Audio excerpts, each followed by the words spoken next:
제가 사춘기 자존감 수업, 초중 중학년 이상부터요 라고 말씀을 드리면서도 마음속에서 아니에요. 좀 더 일찍 읽으셔야 돼요. 맞아요. 꼭 읽어보셨으면 좋겠어요. 그러니까 예방주사 맞듯이 미리 잠을 자면 꿈을 꾼다는 거예요. 어떤 꿈? 그랬더니 꿈에 자기가 친구를 죽인대요. 자기랑 경쟁 상대에 있는 친구들의 목을 조르거나 또는 반대로 친구가 나한테 칼을 들고 막 덤비는 꿈을 꾸니까 안 자는 게 나아요. 잠을 자면 너무 괴롭다는 거예요. 네, 안녕하세요. 안녕하세요. 네, 안녕하세요. 네, 제가 손 흔들어 달라고 부탁을 드렸거든요. 네, 들어갈 때까지. 열정적으로 흔들어 주셔서 감사합니다. 네. 네, 오늘 전문가 특강 시간에는요, 사춘기 전문가 선생님 모셨습니다. 사춘기 자존감 수업이라고 하는 엄마들에게 담비 같은 책을 써주셨어요. 제 눈에는 뭐 확 제목이 꽂혀서 제가 되게 네. 열심히 봤고요. 대표적인 사춘기 엄마입니다, 제가. 네, 아유, 감사합니다. 네, 그래서 꼭 이제 선생님 뵙고 제 고민 상담을 하고 싶었고요. 저희 채널도 3년차가 되다 보니까 이제 사춘기에 접어든 친구들이 많아요. 그럴 수 있겠네요. 네, 맞아요. 안정희 선생님 모셨고요. 선생님 소개 잠깐 부탁드릴게요.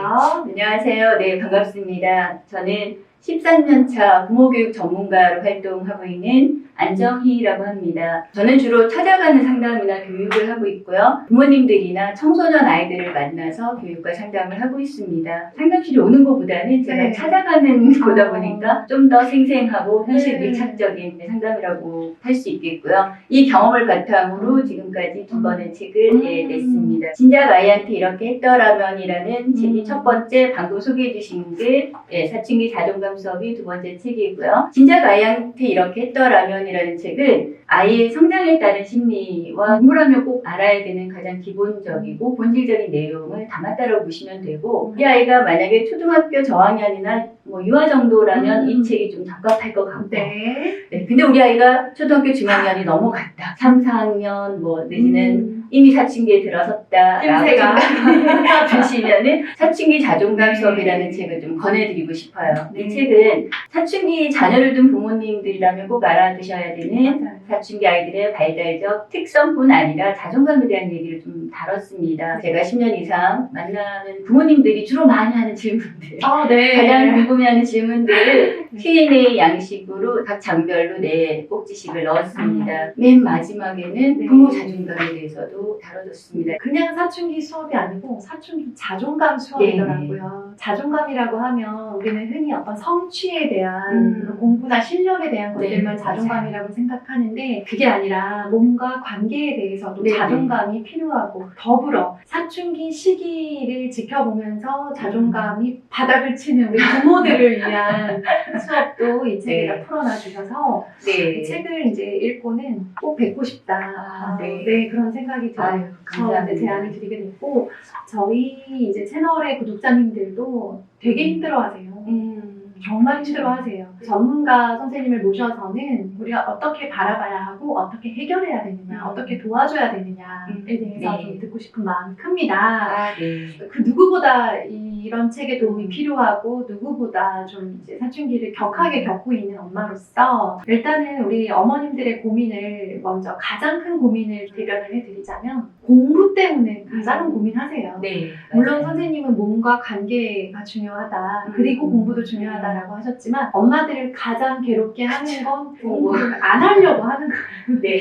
근데 왜 그런 거예요? 왜 그런지 알면 조금 이해하는데 도움이 될 것 같아요. 제가 만나는 부모님들도 공부만 잘해도 네. 그런 문제가 아닐 것 같은데 라는 얘기들을 상당히 많이 하세요. 근데 한 가지 미리 말씀드리고 싶은 건, 사춘기는 공부에 온전히 집중하기가 되게 어려운 시기라는 거는 조금 우리 부모님들이 이해를 해주셨으면 좋겠어요. 사춘기는 2차 성장 급등기라고 표현을 합니다. 우리가 2차 성장이 오는 동반이 되어야 사춘기라고 이야기를 하거든요. 그럼 2차 성징, 다시 말하면 신체적으로 급격한 발달뿐만 아니라 인지 정서적으로도 상당한 변화를 경험하는 데가 사춘기다 보니까 여러모로 주의를 끄는 것들이 굉장히 많아지는 거죠. 첫 번째로 제가 만나는 아이들 이렇게 보면 첫 번째 이유 중에 하나는 학습 내용을 따라가기 어려운 경우가 되게 많아요. 초등학교 고학년 정도 되면 우리가 네. 느끼죠. 선생님도 네. 느끼시잖아요. 학습 기초가 초등 과정까지는 좀 탄탄하게 네. 잘 다져져 네. 있어야 중고등학교로 자연스럽게 연결이 되는데 이게 초등 과정 때 기초가 탄탄하게 갖춰져 있지 않은 경우, 그렇지 않은 경우에는 중학교가 되면 학습 내용이 전반적으로 어려워지기 때문에 맞아요. 포기하게 되거나 그냥 공부를 좀 멀리하게 되는 그런 경우가 많다라고 볼 수가 있어요.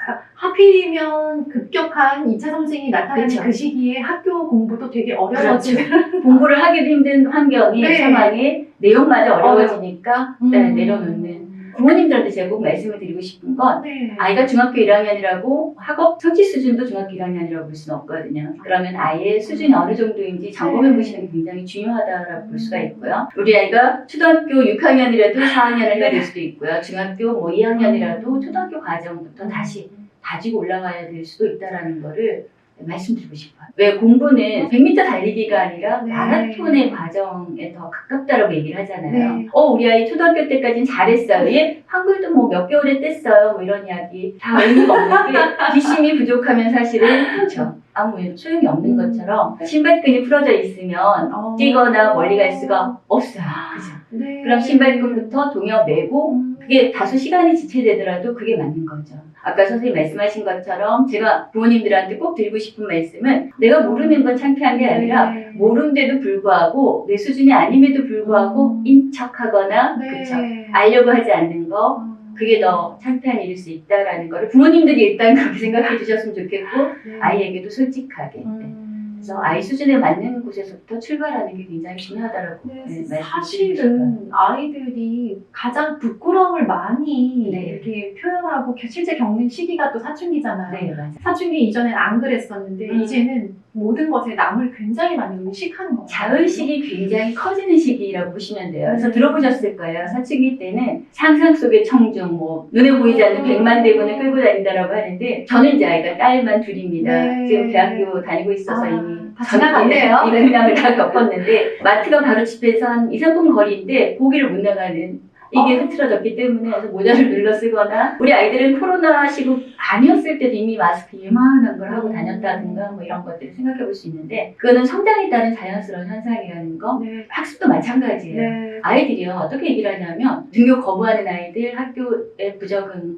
양상을 보이는 아이들 그래서 네. 가출을 하거나 하는 아이들하고 상담을 하다 보면 가끔 그런 얘기를 해요. 학교 가도 시간이 아깝다는 거예요.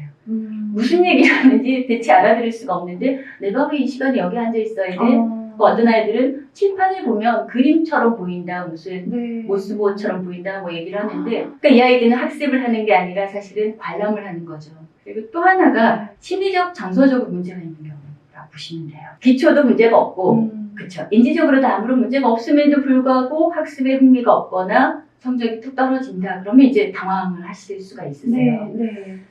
그런 경우는 많은 부분 아이가 마음이 불편하거나 정서적으로 안정되어 있지 않다거나 이런 경우라고 보실 수 있습니다. 그래서 우리 뇌는 감정을 다루는 영역이 있고 인지와 관련된 영역이 있다라고 말씀을 드리는데 그 정서가 해결이 되지 않으면 인지적인 영역이 기능하지 않는다라는 거.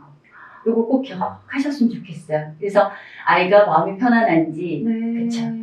감정적으로 문제가 없는지 맞아요. 그래서 관계 자존감이라는 측면이 아이 주변이 괜찮은지 부모 자녀 관계에서 애착이 불안정하게 형성이 되거나 소통이 정서적인 소통이 거의 이루어지지 않는 경우 이게 언제 문제가 드러나냐 하면 사춘기라고 보실 수가 있거든요. 왜 그럴까요? 왜 그러는 거예요? 아까 2차 성징 말씀을 드렸잖아요. 네. 스스로 어른이라고 생각을 하는 거예요. 왜요? 엄마랑 키도 비슷해지고 아빠랑 근육도 비슷하고 뭐 나는 생리라든가 문경이라든가 내 신체적인 걸 보면은 어른이랑 별 차이가 없는 거예요. 그럼 아이가 아니라고 그렇죠. 스스로를 어른이라고 여긴다라는 거예요. 그러면 아동기까지는 내가 살아남기 위해서는 엄마가 아빠가 절대적으로 필요해요. 네. 그래서 의존에 대한 욕구를 갖고 태어나죠. 네. 그러다 보니까 좀 힘들어도 나 힘들다는 얘기를 하기가 힘들어. 왜? 엄마가 날 사랑하지 않을까 봐 힘들고 지쳐도 끝까지 간다라는 거죠. 아닌 척을 하는 거죠. 그렇죠. 네. 견딘다라는 이야기입니다. 그래서 자존감이 낮은 아이들 중에 제일 많이 나타나는 양상이 완벽해지려고 애쓰거나 과잉 성취하려고 애쓰는 아이들. 왜요? 가만히 있으면 내 존재에 대해서 관심을 주지 않던 부모가 내가 뭔가 배점을 맞거나 성적이 훅 올라가거나 네. 엄마 말을 잘 들어주면 네. 내 새끼 그래 예뻐 하기 때문에 내가 사랑받기 위해서는 완전하게 또는 완벽하게 성취해야 되는 거구나 라는 걸 아이들은 몸으로, 감각으로 느낀다, 경험한다라는 거죠. 근데 그게 언제 깨지냐? 사춘기. 왜요? 이제 나도 어른이에요. 폭력적인 양상이라든가 공격적인 행동을 드러내 보이거나 또는 내재화 문제. 그나마도 기질적으로 겉으로 터뜨리지 못하는 아이들은 나를 괴롭히는 양상으로 뭐 우울해지거나 무기력해지거나 자해나 뭐 심지어는 자살로도 이어진다고 볼 수가 있겠죠. 그래서 저희는 이제 초등 저학년 어머님들 구독자도 되게 많으신데 사춘기에 관한 주제를 다루는 이유는 그렇죠. 그때 잘못하면 사춘기에서 분명히 고생하죠. 그죠? 그러니까 제가 사춘기 자존감 수업 초중 중학년 이상부터요 라고 말씀을 드리면서도 마음속에서 아니에요. 좀 더 일찍 맞아요. 읽으셔야 돼요. 맞아요. 꼭 읽어보셨으면 좋겠어요. 그러니까 예방주사 맞듯이 미리 왜냐하면 준비하셔야 관계는 돼요. 태어나서부터 쭉 경험으로부터 자유로운 사람은 아무도 없다라고 얘기를 하는데 지금 갑자기 떠오른 아이가 책에서 엄마 냄새가 난다는 아이가 있었어요. 일반적으로 엄마 냄새 어떠세요? 좋은 거 아니에요? 그쵸? 난 엄마 냄새 너무 좋아. 뭐 이렇게 네. 우리가 꿈꾸는. 네, 되게 따뜻하고. 네. 그래서 엄마 냄새가 나서 어떤데? 라고 했더니 숨이 막혀요. 라는 이야기. 책을 딱 보는 순간 엄마 냄새가 맡아지면서 숨이 막히다라는 표현을 하는데 내가 책 읽으라고 했나요? 학교 갔다 오면 어머님이 가방 열어 책 펼쳐서 독서에 네, 꽂히셨구나. 수학 익힘책 열어봐. 오늘 뭐 배웠니? 너 이거 네. 풀었니? 왜 틀렸어? 학원 갔다 와도 오늘 배운 내용이 뭐야? 진도. 이렇게 확인하고 이 절차 하시는 거 중요합니다. 그죠? 네. 아이들 학습 습관을 잡아주기 그쵸. 위해서는 부모님들이 어느 정도 관여하는 거 초등 저학년 특히 굉장히 중요하죠. 네. 근데 본질을 놓치고 가죠. 그러니까요. 네. 끈 안 묶은 거잖아요, 네. 이거.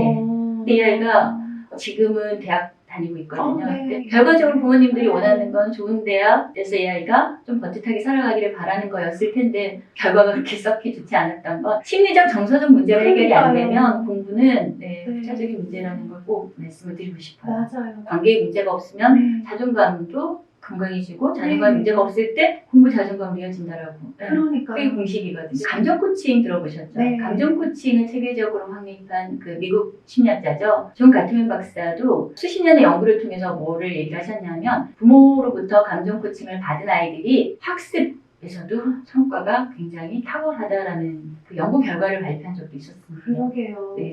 그게 결론적으로 부모와의 소통이 있고 그 소통이 긍정적인 결과를 가져왔느냐 가져오지 않았느냐. 성적에도 영향을 진짜 실제 미친다는 거예요. 네, 그렇죠. 맞아요. 네. 그러니까 지금 공부 더 많이 하고 막 어제 칼같이 공부하기로 했던 계획을 지키는 것보다 초등식에 더 중요한 건 부모와의 관계, 네. 아이의 심리, 정서적인 안정이 너무 네, 중요하다. 맞습니다. 그게 준비되면 공부할 수 있다, 잘할 수 있는 가능성이 높아진다라는 거 꼭 기억하셨으면 좋겠어요. 공부가 중요하지 않다는 얘기는 아니에요. 공부 중요해요. 중요합니다. 근데 그 중요한 공부를 하기 위해서 본질적인 건 놓치지 말자라는 맞아요. 그 얘기입니다. 실제로 공부를 잘하기 위해서, 공부 자존감을 높여주기 위해서 우리 아이들한테 실제로 이렇게 하는 게 효과가 있어요 라고 하는 실천법 있으면 알려주세요. 공부를 잘하도록 만드는 게 공부 자존감인가라고 생각하는 네. 경우가 많은데 공부 자존감이라는 건 내가 공부의 주체가 된다는 이야기입니다. 주인이 된다는 거죠. 내가 원해서 자발적이고 적극적으로 네. 공부에 학습에 참여하는 걸 네. 공부 자존감이라고 이야기를 할 수가 있는데 내가 공부의 주인이 되려면 공부가 뭔지 공부를 왜 해야 하는지에 대한 것부터 먼저 좀 짚고 넘어갔으면 좋겠어요. 공부라는 건 현재에 적응하고 그리고 미래를 준비하는 과정이라고 볼 수가 있죠. 많은 기회를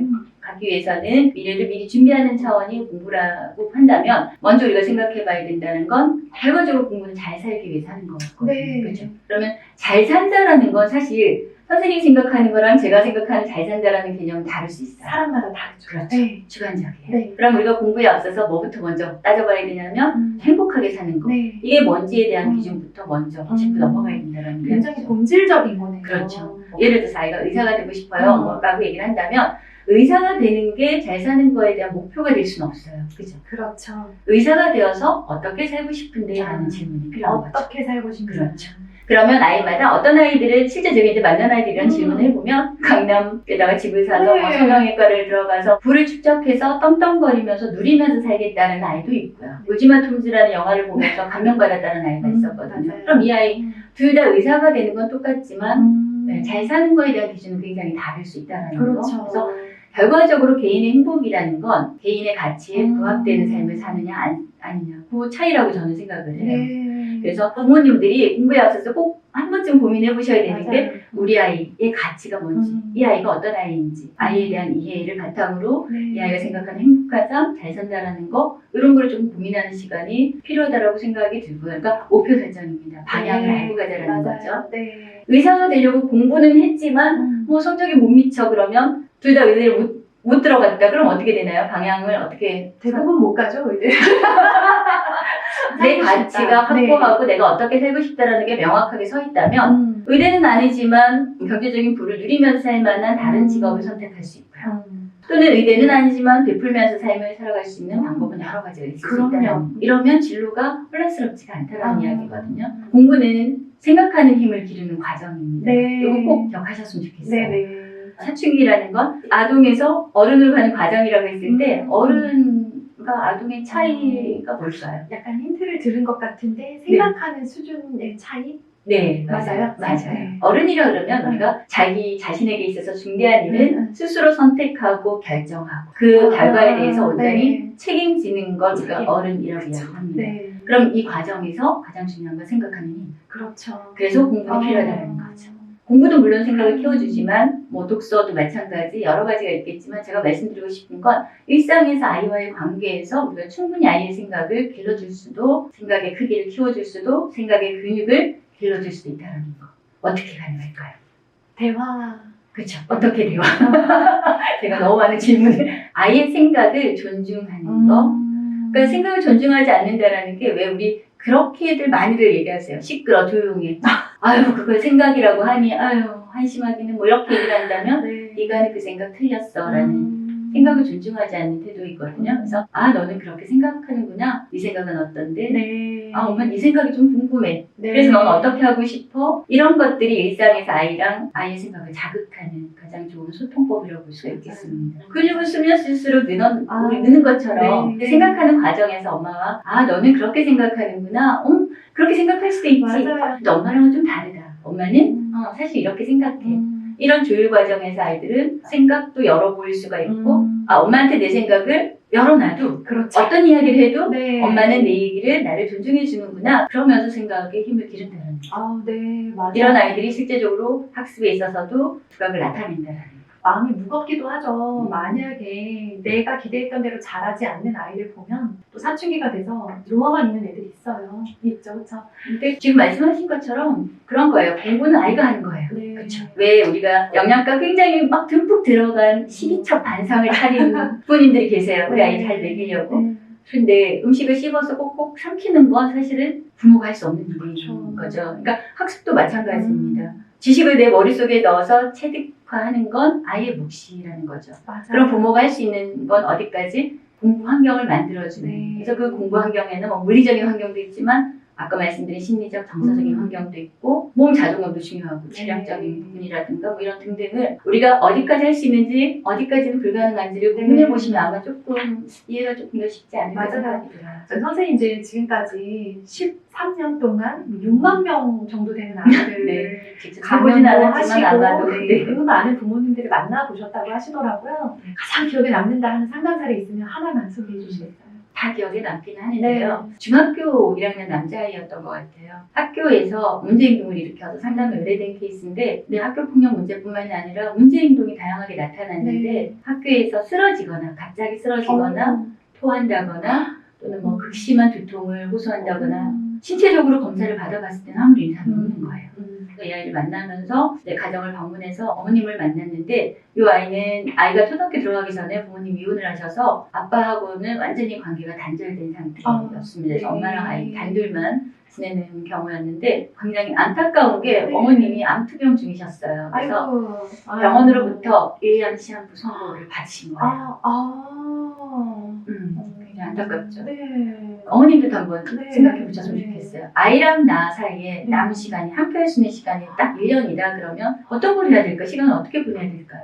아이한테 물어봐야 되지 않을까요? 엄마랑 하고 싶은 거. 뭔지, 네. 그렇죠. 네가 엄마랑 하고 싶은 게 뭔지, 엄마랑 어떻게 시간을 보내면 좋을지를 고민을 해봐야 되는데 이 어머님도 이제 그 고민을 해보신 거예요. 네. 영어학원 선생님이셨어요. 아. 근데 내가 세상에서 떠나고 이 아이만 이 세상에 남게 되면 이 아이가 어떻게 살아가지? 사람 대접 받으면서 당당하게 살아가려면 뭐가 중요할까를 고민을 해보신 거예요. 아, 그래서 나온 결론이 아 그래 아직은 우리나라는 공부 그리고 좋은 번듯한 대학을 가서 좋은 직장을 들어가면 그래도 남부러운 듯이 다른 네. 사람한테 무시당하면서 살지는 않을 거야 라는 네. 경제적인 것도 당연히 따라올 거야 라는 생각에 미치신 거예요. 아이고. 그래서 우리 어머님이 몸이 아프고 난 뒤부터 뭘 하셨냐면 아이를 이제 옥죄시는 거예요. 학원을 더 늘리고 오면 다시 엄마랑 또 공부 그리고 성적을 굉장히 칼같이 관리를 하신 거예요. 반에서 뭐 몇 등 세 손가락 안에 들어도 너 여기서 이 등수라고 해서 결코 잘하는 게 아니야. 그래서 아이를 더 다그치다 보니까 이 아이의 문제행동이 언제부터 드러났냐면 이때서부터 이제. 그러니까 아이가 제가 만날 때 무슨 얘기를 했냐면 3일 동안 잠을 못 잤대요. 왜 잠을 못 잤을까? 잠을 자면 꿈을 꾼다는 거예요. 어떤 꿈? 그랬더니 꿈에 자기가 친구를 죽인대요.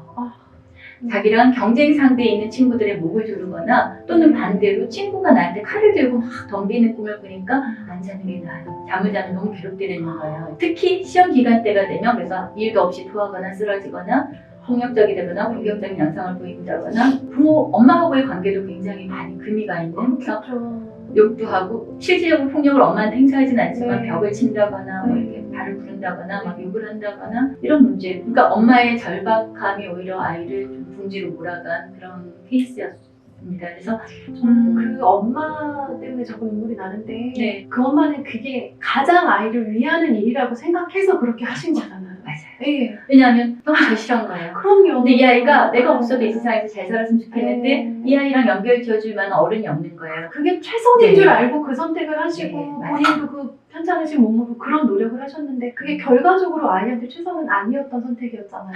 이 사례를 말씀드리는 이유는 어머님들이 꼭 한번 생각해 보셨으면 좋겠어요. 내가 우리 아이랑 지금 우리가 이런 거 생각하고 싶진 않지만 주어진 시간 얼마 없다면 나는 과연 아이한테 뭘 할 그러니까, 것인지 아이를 그때도 위해서. 책을 들고 공부를 강요할 것이냐라는 거 네. 답은 하나입니다. 엄마밖에 할 수 없는 일. 아. 이 세상에서 내가 아니면 안 되는 일, 그 일을 하셔야 되는 거예요. 학습은 본질이 아니라는 거 네. 엄마하고의 관계가 건강하다면 네. 문제가 없다면 자존감도 문제가 없고 네. 자존감이 건강하다면 아까도 말씀드렸던 공부 자존감으로 연결되기 때문에 사실 네. 학습은 따라오는 거라고 보시면 되고 부모 자녀 관계가 건강하고 이상이 없는 경우에는 네. 상담이 오지도 않아요. 사춘기에 더 접어들면서 부모 자존감 그 파트까지 나와서 저도 되게 유심히 봤는데 그 중에서도 저희 엄마들이 자존감이 많이 낮아져요. 반항하고 저항하는 거에서 엄마 자존감이 무너져라는 이야기를 네. 전 많이 듣는데 청소년 시기 아이들이 반항이나 저항을 한다 그러면 정말 건강한 거라고 보셔야 돼요. 왜? 얘 나를 좀 만만하게 보나? 만만하게 봐야 되는 때가 사춘기라고 보시면 돼요. 만만하게 보는 게 정상이라는 네. 거죠. 그동안 엄마가 시키는 대로 엄마 가치관이 내 가치관인 것처럼 엄마의 신념이 내 것인 거냐? 그렇게 따라왔는데 네. 아무 생각 없이 그냥 엄마가 시키는 대로 해왔는데 아빠랑은 좀 분리되는 거. 아빠랑은 좀 다른 나를 추구한다는 거죠.